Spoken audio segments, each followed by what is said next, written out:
में दोबारा खुशामदीद कहते हैं। फैसल वाडा साहब, मुज़ाकरात आपको क्या लगता है कि ये अमल कैसे आगे बढ़ेगा?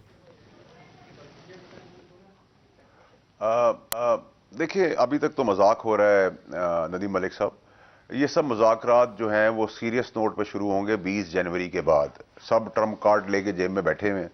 मुझे कोई ख़ास उम्मीद नज़र नहीं आ रही पीटीआई के लिए कोई अच्छी हवाएं या खुशखबरियाँ उस सिलसिले में।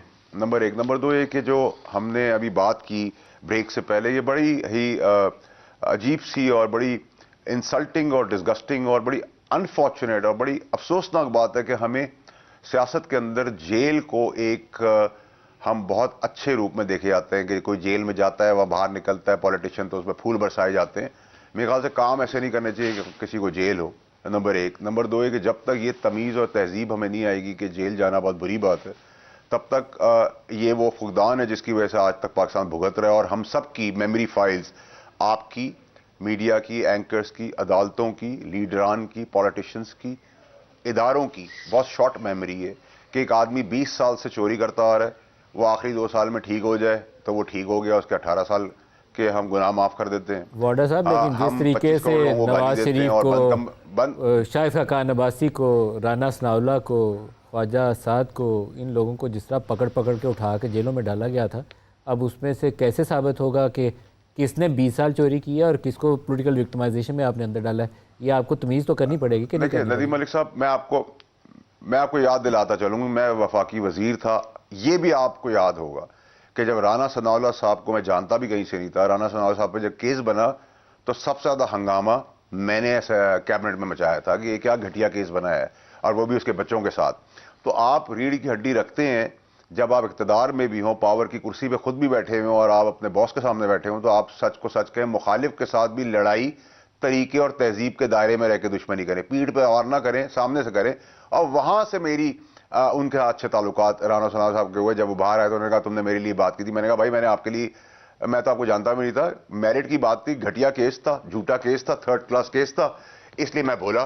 बनाया और मैं किसने ये झूठा आपको केस? कह रहा हूं कि देखें, ये जब तक किसने बनाया, किसने सोचा? हमने बनाया था, तो हमने उस वक्त बोला भी ना सर। फिर नदीम अली साहब, मेरे जैसे लोगों ने, मैंने भी आवाज उठाई, जोरदार तरीके से उठाई। उस हमें डर नहीं था कि हमें वजारत से निकाल दिया जाएगा। सर ये बताएं कि जब ये 16 को मुज़ाकरात होने हैं तो दो मुतालबात है ना कि 9 मई और 26 नवंबर इनके लिए जुडिशल कमीशन बनेगा जुडिशल कमीशन?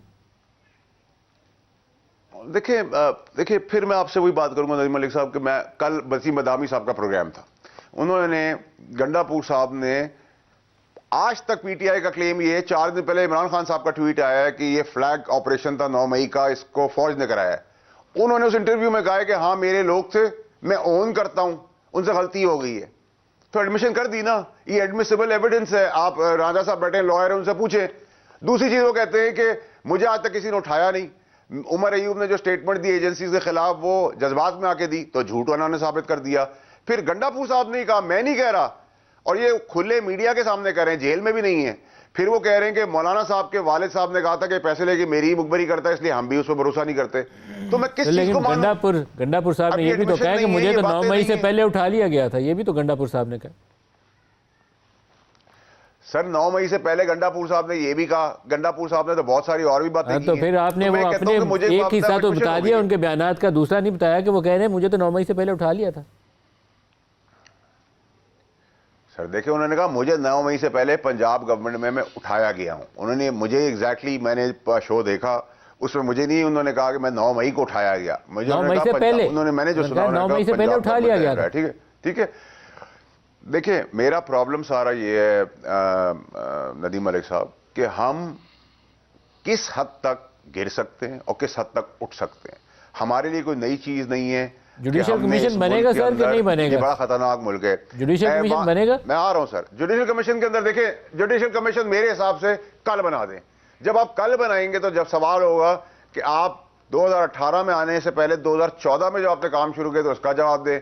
पीटीआई 2014 पे कहेगी कि 2014 हमारे, हमसे पूछ रहे हो तो 2007 में जाओ, उस वक्त तुम्हारी हुकूमत थी। 7 वाले से कहेंगे, वो कहेंगे पीपल्स पार्टी से पूछो। तो ये सर्कल वाला सीन है ना, इस सर्कल में सब घूमते रहेंगे। आप वो बात करें। अच्छा, ये मुज़ाकरा कैसे चल सकते हैं? 16 को मुज़ाकरात हैं, 17 को फैसला है। 17 को तारीख बदल जाए, अगर 1% आप डिबेट भी कर लें, तो अगर बदल भी गई 1% तो मुज़ाकरा आगे चलेंगे। पीटीआई चाहती है 20 के बाद हो, ये चाहते हैं। अच्छा, मुज़ाकरा करने कौन बैठे हैं? यूसुफ जई बैठा होता, अली मोहम्मद खान जैसा आदमी बैठा होता जो मुखलिस है पार्टी के, अगर इस तरह गौर बैठे हुए होते। लेकिन दोनों पार्टियां जो हैं, जो बैठी हैं मुज़ाकरात के लिए, वो दोनों पार्टियों का हदफ एक है, दोनों चाहते हैं इमरान खान जेल में रहे। वो जेल में रहेगा तो गवर्नमेंट भी को भी फायदा है, वो जेल में रहेगा तो पीटीआई इक़्तिदार एंजॉय कर सकती है। तो मैं तो कोई गलत बात नहीं कर रहा। अगर आप 4 से अच्छे लोग ले लें तो कई मुज़ाकरात का रिजल्ट निकलना शुरू हो जाएगा। आपकी हम भी इमरान खान साहब के आपकी खड़े होते पसंद थे से ना। तो पीटीआई टीम नहीं बनाएगी ना। पीटीआई तो वो टीम बनाएगी जिसको वो उनकी पार्टी या इमरान खान पसंद करते हैं। सर, तो मेरी ये नापसंदीदा मसला मेरी नापसंदीदा चीज मेरे नापसंदीदा काम करके भुगत भी तो रही है ना सर। मैं तो बहुत राजा साहब पहले आप बता दें, जब तो पार्टी मसाइल का हल निकालने के लिए आपको को कुछ गिव एंड टेक करना पड़ता है ना, कंप्रोमाइजेज होते हैं। तो कुछ उनकी मानेंगे, कुछ वो आपकी मान लेंगे। वो पहले तो कहते थे 8 फरवरी हमारा चोरी का मैंडेट वापस करें, वो आप उन्होंने कहना छोड़ दिया। तो कुछ आगे आप भी बढ़ें ताकि बात आगे चले। अच्छा, एक मिनट नदीम अली साहब रुक जाए सर, एक मिनट रुक जाए सर, एक आखिरी बात। सर मुझे एक बात बताएं, जिस गवर्नमेंट को ये कहते थे कि ये फॉर्म 47 की पैदावार है, ये झूठी गवर्नमेंट है, उस गवर्नमेंट से आज आप बातचीत करने पे क्यों आए हैं? मेरा पहला सवाल। बहुत अक्लमंदी का फैसला किया है, बात है। अब आ गए तो फिर ऐसी बात करें जो पॉसिबल हो। दोनों तरफ से एक कदम पीछे 2 कदम आगे, इस तरह होगा। इसमें मुखलिस लोग हों। अभी तो ज्यादातर लोग वही हैं जो चाहते हैं इमरान खान अंदर रहे। मेरी भी बात यही थी। मैंने बल्कि इस वक्फे से पहले आपसे यही बात की थी कि सारी बातें मनवाने के चक्रों में ना जाएं, जो है उस पर सब्र शुक्र करें और कह लें कि ये जो फिर किसी और मौके के ऊपर ज़ोर लगा लेंगे और मामलात जो है वो पूरी अपनी मर्ज़ी के मुताबिक हासिल कर लेंगे। देखिए, अक्लमंद बंदा क्या होता है, अगर लेट अस सपोज़ आज मैं कौमी असम्बली में नहीं बैठा हुआ और मैं ज़ोर लगाना शुरू कर दूं जिस तरह मैं कौमी असम्बली में और काबीना में बैठा हुआ हूँ, तो मुझे कोई अक्लमंद कहेगा? दनाई तो यही होगी ना कि जो मुझे हालात नज़र आ रहे हैं उसके मुताबिक मैं लेकिन 2 बड़े मुतालबात हैं ना। एक को चाहते हैं जुडिशल कमीशन, जो बड़ा थॉर्नी इशू है क्योंकि उसमें एक इस्टेब्लिशमेंट का भी नुक्ता नज़र होगा। दूसरा इशू है उनके पॉलिटिकल प्रिजनर्स की रिहाई, जहाँ पर आप कॉन्फिडेंस बिल्डिंग कर सकते हैं। कुछ लोगों को छोड़ दें, कुछ को सेनेट में आ जाने दें, कुछ को असम्बली में आ जाने दें, रास्ता खुल जाता है उससे आगे बातचीत। देखिए मैं आपको ये बताता हूँ कि जो जिस तरह पॉलिटिकल प्रेजेंस वाली बात है, जुडिशल कमीशन हो गया, तमाम इलेक्शन का रिजल्ट हो गया, उसकी दोबारा से रिव्यू हो गया, वो तो अभी मुतालबा छोड़ दिया, ठीक है, वो जुडिशल कमीशन हो गया। और उसके बाद तीसरा आपका हो गया जो फिलहाल 2 मुतालबात है ना, एक वो कहते हैं पॉलिटिकल प्रिजनर्स बशमूल इमरान खान, और दूसरा जुडिशल कमीशन। देखिए, जुडिशल कमीशन बनाने से पहले ये भी तो देखे ना कि प्रोवोकेशन कहाँ से आती है, अपना भी तो दामन देख लेना। अगर मुझे पता है कि वहाँ पर आगे सामने जो है वहाँ पर आग लगी हुई है और मैं अगर अपने प्रोवोक करके लोगों को, ख़ानदान के लोगों को आग के पास ले जाऊंगा तो मुझे पता है बेचारे सारे जल जाएंगे। तो मैं भी तो अपना दामन देख लूँ ना कि मैंने प्रोवोक क्यों किया, तो फिर मैं भी जिद से पीछे हट जाऊँ। जुडिशल कमीशन से हट के अपने पॉलिटिकल प्रेजेंस पे बात कर लें। पॉलिटिकल प्रेजेंस वाली जो चीज़ें हैं पहले जो पैदा करने के लिए तैयार हैं। देखिए, मेरा ये ख्याल है कि कोई भी, हम पॉलिटिकल लोग हैं, हम पॉलिटिकल वर्कर्स हैं। जिस तरह वो बात हो रही थी ना जेल में जाने, किसी का दिल नहीं करता जेल में जाए, लेकिन हमें ये पता है ये एक नेचुरल प्रोसेस है। आज कोई बैठा हुआ तो कल आपको भी जाना पड़ेगा। वैसे तो अभी तो हमने पिछले 10 सालों में यही देखा है कि जो सेल खाली होता है उसे कोई और उसको भरता तो जरूर है। तो इसलिए बहरहाल हम तो यही कहेंगे कि दिल नरम रखना चाहिए। कल जब मुज़ाकरात शुरू होंगे तो तहरीरी तौर पर आपके मुतालबात की शक्ल क्या होगी? 2 मुतालबात जो आपने लेके जाने हैं वो क्या उसमें तहरीर होगा? थोड़ी सी वजाहत तो कर दें। देखिए, ये तो मेरे ख्याल से वजाहतें हो चुकी हैं इसकी, और शुरू दिन से वही 2 मुतालबात। जब आप पॉलिटिकल प्रिजनर्स की लिस्ट लेकर जाएंगे तो क्या उसमें नाम लेकर जाएंगे कि इमरान खान को रिहा किया जाए, किस किस को रिहा किया जाए? देखिए, ये तो अब कमेटी देखे जो भी। लेकिन एक बात याद रखें जी, ये इस तरह की रिहाई हम नहीं मांग रहे हैं कि एग्जीक्यूटिव ऑर्डर कर दीजिए। बार बार हम कह चुके हैं और खान साहब भी इसकी वजाहत कर चुके हैं कि एग्जीक्यूटिव ऑर्डर से कोई रिहाई हमें नहीं चाहिए। हम ये देखें जो लोग रिहा हो जाते हैं बाहर, उनको फिर गिरफ्तार कर लिया जाता है, एक और मुकदमा दर्ज कर लिया जाता है। हम चाहते हैं कि ये चीज़ें ना रूल ऑफ लॉ हो, और ऐसा हम नहीं चाहते कि हम खामखा जो जाली मुकदमात बनाए वो गवर्नमेंट ख़त्म कर सकती है, तो जाली मुकदमात है। तो ये चीज़ें। दूसरा देखें, 9 मई और इसके इसलिए लाजमी है कमीशन कि आपने एक पूरी पार्टी को दीवार के साथ लगाया है और आप कहते हैं कि जी ये दहशतगर्द है, ये इंतशारी हैं, तो ये कब तक जारी रहेगा? आप मुझे बताएं। इनको तो पूरा बयानिया ड्राम करके गिर जाता है, पूरे कब से ये बयानिया बना रहे हैं। लेकिन अब हमारे लिए लाजमी है कि हम देखें आज जो क्वेश्चन हो रहे हैं सुप्रीम कोर्ट के अंदर, क्या जजेस ये नहीं पूछ रहे हैं बार बार कि ये लोग कैसे वहाँ पहुँचे, सिक्योरिटी फेलियर कैसे हुआ, बहुत सारे इश्यूज हैं ना। तो हम ये चाहते हैं कि क्या किसने, बेनिफिशियरी कौन है? क्या 9 मई के बेनिफिशियरी पीटीआई है? नहीं है। अगर होती तो आपके सामने होती।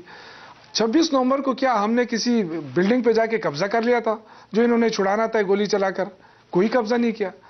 तो ये सारी चीज़ें मेरे ख्याल से दूध का दूध पानी का पानी हो जाना चाहिए। लेकिन मुझे लग रहा है कि मुज़ाकरात तो हो रहे हैं, लेकिन ये खौफ भी है इनके अंदर। अब अल्लाह जाने क्या खौफ है, रांझा साहब बता सकते हैं या कोई और बता सकता है कि एक तरफ हम मुज़ाकरात कर रहे हैं, दूसरी तरफ आपने कुछ लोगों को टीवी पे छोड़ा हुआ है सुबह शाम कि जी ये मुज़ाकरात नहीं हो सकते, ये मुज़ाकरात होने नहीं होंगे, ये सीरियस नहीं है। भाई हम सीरियस नहीं है, आप सीरियस नहीं है। हमारे वर्करों के साथ हुआ क्या क्या क्या नहीं हुआ पार्टी के साथ। सब लेकिन जब आप बोलेंगे कि हमारे जो पॉलिटिकल प्रिजनर्स हैं उनको रिहा किया जाए, तो मैं तो आपसे तवक्को रखूंगा कि जब आप मुज़ाकरात कर रहे होंगे तो आप जिसको आप कहते हैं कि ये हमारा सियासी कैदी है, इमरान खान है, शाह महमूद कुरैशी हैं, डॉक्टर यास्मीन है, उमर सरफराज चीमा है, इजाज़ चौधरी हैं, एंड एनी अदर नेम, वो आपको एक फहरिस्त भी तो साथ देनी चाहिए ना कि ये हम सोचते हैं सियासी कैदी हैं, इनकी ज़मानत वानत के मामलात में हुकूमत मुखालफत नहीं करेगी, यही तरीकाकार होगा ना आगे बढ़ने का। तो आपको तो ये बात टेबल पर रखनी पड़ेगी तहरीरी तौर पर। देखिए मामला तो जो भी होगा वो तो कमेटी तय करेगी, लेकिन ये सारे सियासी प्रिजनर्स हैं, ये कोई भी इसमें दहशतगर्द नहीं है। जिस तरह ये बार बार आके टीवी पे कहते हैं ये दहशतगर्द हैं, ये इंतशारी है, अगर आप ये लहजे इस्तेमाल करेंगे, और मज़े की बात यह कि इनके पास नई बात कोई है भी नहीं। मुस्लिम लीग का अपना कोई बयानिया नहीं है सिवाय इसके कि आके टीवी पे यही शुरू करेंगे स्टार्ट से कि जी वो 2013 को क्या हुआ था, फिर 2018 को क्या हुआ। फिर ये अपना नहीं देखते हैं कि सुप्रीम कोर्ट पे हमला आज तक किसने किया है? एक ही पार्टी है जिसने हमला किया है। और पीडीएम के दौर में देखें इनकी निगरान हुकूमत थी, जो सुप्रीम कोर्ट के जो दरवाजे तोड़े गए किसने किए? उनके खिलाफ कोई पर्चा कटा है? तो मलिक साहब देखें ये जब तक सियासत के अंदर ये इंतकामी कार्रवाई ये चीज़ें ख़त्म नहीं, आज अल्हम्दुलिल्लाह वो सारे लोग जो मुस्लिम लीग के साथ रहे हैं, चाहे वो खाकान अब्बासी साहब है, चाहे वो जुबैर साहब है, ये घर के बेदी है ना, वो क्या बोल रहे हैं उनकी सुन लें आपको अंदाजा हो जाएगा। आपके भी जो लोग छोड़ के गए हैं उनकी भी सुन लेंगे तो एक ही तरह की बात है, जो छोड़ जाता है वो तो तनकीद करता है। सर जो हमें छोड़ के गए तो कोई ये कह सकता है कि इमरान खान करप्ट है? उनको तो करप्शन के इल्जाम में अंदर किया है ना। कोई है कहा कि बता दे कि जी इन्होंने करप्शन किया इसलिए उनको अंदर किया है। देखिए मैं ये अर्ज कर रहा हूँ कि ये तो सिर्फ सियासी इंतकामी कार्रवाई है, ये तो जब आगे जाएगी सजा का ऐलान होना है, वैसे वो केस है इस वक्त किसी तरह का ये ज़हन में रखिएगा आप, उसका अंजाम जो भी निकले, लेकिन वो केस की नोयत कुछ ऐसी है। देखें पाकिस्तान के अंदर कैसे कैसे केसेस हुए हैं, फिर किस तरह नवाज शरीफ साहब को ला के एयरपोर्ट के ऊपर बरी कर दिया गया, उसको दोबारा बुलाया भी नहीं गया कोर्ट में, और बहुत सारे लोगों को जिनके अरबों रुपए उन्होंने डका रहे थे, क्या हुआ? पाकिस्तान के निज़ाम की ये परफेक्ट एग्जांपल है। एक बंदे को आपने कभी उम्र कैद की सजा के अंदर डाल देते हैं, कभी आपको उसको त्यारा हाईजैकिंग में डाल देते हैं, कभी पनामा का केस आता है इकामा में सजा, लेकिन ये बात है फिर आपको जब मर्जी होती है फिर उसको वापस गले लगा लेते हैं, एयरपोर्ट पे केस माफ कर देते हैं। तो ये पाकिस्तान में ये मजाक है वैसे डाकी निज़ाम के साथ। मलिक से सुप्रीम कोर्ट का जो पैसा है, अगर ये कहते हैं कि ये पैसा नहीं है तो 20 अरब रुपए इन्होंने जो अभी वसूल किया उस पर सूद, वो कहाँ से वसूल किया? नहीं सर ये आप छोड़ दें, ये 20 अरब रुपए गवर्नमेंट ने वसूल किया। ये पैसे दे दिए गए थे मलिक रियाज के अकाउंट में, काजी फायदी साहब ने ये रिवर्स किया था फैसला, और वो कहा था ये हुकूमत के पैसे हैं, हुकूमत को जाएंगे, टैक्स पेयर्स मनी है। ये इस बहस में छोड़ दें, सैकड़ों प्रोग्राम कर करके अब तो मुझे वो ज़ुबानी चीज़ें याद हो गई हैं। फैसल वाडा साहब 20 जनवरी कितना सिग्निफिकेंट होगा, क्योंकि मैं कई दफ़ा सोचता हूँ कि अगर एक उसने इलॉन मस्क ने ट्विटर खोलने का बयान दे दिया ना तो पाकिस्तान में दौड़ने लग जानी है। तो there is something going to happen after January 20।